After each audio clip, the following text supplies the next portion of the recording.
भगवान कृष्ण अध्याय 16 में उत्तम संस्कार के लक्षण के बारे में बता रहे हैं। अभयम सत संशुद्धि, श्लोक में सबसे पहला शब्द है वो अभयम, निर्भयता, और दूसरा शब्द है सत्व संशुद्धि। उसका मतलब क्या है? सम्यक संशुद्धि अर्थात टोटल प्यूरिफिकेशन ऑफ माइंड, चित्त शुद्धि, मन की पूर्ण निर्मलता। अच्छा, इस पर इतना जोर क्यों है? इतना जरूरी है? बिल्कुल जरूरी है। अगर आपके शक्ति का विकास चाहिए तो आपको अपने मन की निर्मलता बहुत जरूरी है, क्योंकि जहां मन में निर्मलता होगी वहीं पे उसकी प्रतिभा का पूर्ण विकास हो सकता है, और उसके अंदर छिपी हुई जो शक्तियां हैं, ज्ञान शक्ति, इच्छा शक्ति, क्रिया शक्ति, उनका भी विकास तभी संभव है। और आपकी बुद्धि भी पूर्ण रूप से काम तभी कर पाएगी खूब बढ़िया से। कभी कहते हैं कि जिसके मन में है शुद्धि उसकी है निर्मल बुद्धि, और निर्मल बुद्धि कहते हैं सुमति, जहां सुमति तहां संपत्ति रहना। तो जीवन को सुख शांति आनंद से तृप्त करने के लिए मन की शुद्धता बहुत जरूरी है, ताकि आपकी मति जो बुद्धि है वो सुमति बन जाए और आपके टैलेंट का पूरा विकास हो। क्या ये समाज के लिए, राष्ट्र के लिए जरूरी है? बिल्कुल। व्यक्तिगत जीवन में भी आपके पास संसार की सारी सुख सुविधा हो, लेकिन सारे सुख सुविधाओं के बीच में भी आपको सुख की अनुभूति, आनंद की अनुभूति, शांति की अनुभूति तभी संभव है जो मन निर्मल हो। अगर मन में गंदगी होगी तो संभव नहीं है सुख शांति का अनुभव होना। राष्ट्रीय जीवन में जरूरी है, इसका कोई महत्व बिल्कुल है। हमारे देश में आज विद्वता की कमी नहीं है। पिछले 50-60 साल में विद्वता खूब बढ़ी है, लेकिन पवित्रता बहुत बेतहाशा नीचे आई है।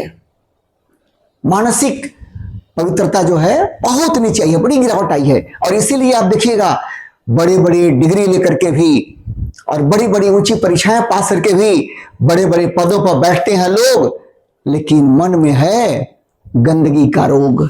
इसलिए बड़े बड़े पदों पर जाकर के भी जिम्मेदारी का बोध उनको नहीं होता है। वो दुष्कर्म में, हिंसा में, अपराध में, भ्रष्टाचार में, व्यभिचार में और स्वार्थ में डूब जाते हैं। फिर जो मेन मकसद है वो कहीं पीछे छूट जाता है। इसलिए बड़े बड़े संस्थान आज खोखले हो रहे हैं, बड़े बड़े जो विभाग हैं खोखले हो रहे हैं। किसी एक सरकार के हटाने से भ्रष्टाचार मिट जाएगा, ये संभव नहीं है जब तक हमारे मन से गंदगी नहीं जाएगी। अब क्या करें? इसका कारण क्या है? कारण यह है कि हमारे मन में भौतिकता के प्रति, भौतिक सुख के प्रति, सुख भोग के प्रति जितना ज्यादा आसक्ति बढ़ेगी, मन में गंदगी उतनी ही चढ़ेगी। संसार का सुख भोग, धन दौलत, इसका अर्जन गलत नहीं है, लेकिन इसका सदुपयोग करें लोक मंगल के लिए।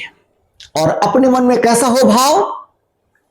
हमको जीवन ऐसा जीना है कि अमृत पीना है, अपने को काम ऐसा करना है कि प्रभु की कृपा भरनी है, नश्वर में आसक्ति न हो और शाश्वत के प्रति प्रेम बढ़ता जाए, आपके मन के अंदर पवित्रता का रंग चढ़ता जाए। तो इसके लिए क्या करें?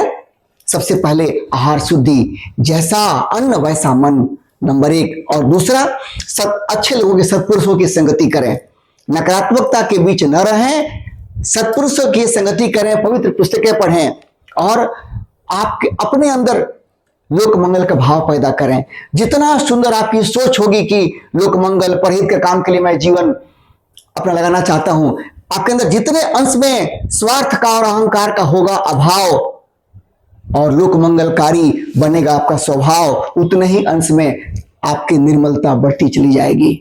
अपने मन में निर्मलता बढ़ाएं और सुख शांति समृद्धि की कुंजी पाएं।